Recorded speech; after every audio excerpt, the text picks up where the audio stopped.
دوای بڵاوبوونەوەی هەواڵێکی چاوەشەکاری کە گوایە مستەفا سەلیمی زیندانی هەڵاتووی ئێرانی هاتوۆتە خاکی هەرێمی کوردستان و لەوێ دەستگیر کراوە و تەسلیمی ئێران کراوەتەوە تا دێت ژمارەی ئەو لایەنە ڕسمیانی ئەو هەواڵە چاوەشەکاری ڕەتدەکەنەوە زیاد دەکات.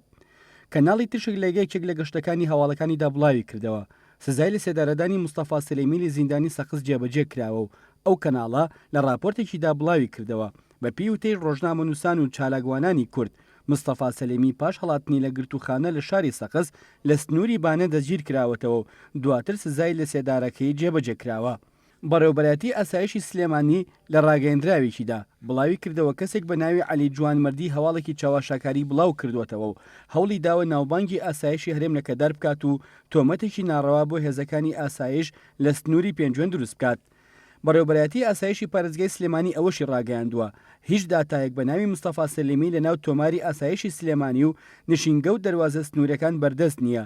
ئەو هەواڵە چاوەشەکارانە بە تەواوەتی ناڕاستەوە بە مافی خۆیانی دەزانن سکاڵای یاسایی تۆمار بکەن. ماڵپەڕی کوردستان میدیاش ماڵپەڕی ڕسمی ناوەندی حیزبی دیموکراتی کوردستانی ئێران لە هەواڵێکدا ئاماژەی بۆ ئەوە کردووە مستەفا سەلیمی دوای هەڵاتنی لە زیندان لە سەقز لەگەڵ ژمارەیەک زیندانی تر لەلایەن هێزە ئەمنیەکانی ئێرانەوە لە شاری بانە دەستگیر کراوەتەوە و دواتر لە سێدارە دراوە. لای خۆشیەوە محەممەد جەباری داواکاری گشتی پارێزگای سنە بڵاوی کردەوە 65 زیندانی لەوانی لە گرتوخانی سەقز ڕایان کردبوو دەستگیر کراونەتەوە و یەکێک لەو زیندانیانە مستەفا سەلیمیە کە لەلایەن پۆلیسی ئێرانەوە دەستگیر کراوەتەوە. داواکاری گشتی پارێزگای سنەڕەتیشی کردوتەوە ناوبراو بە هۆکاری سیاسی زیندانی کرابێت و بڵاوی کردەوە.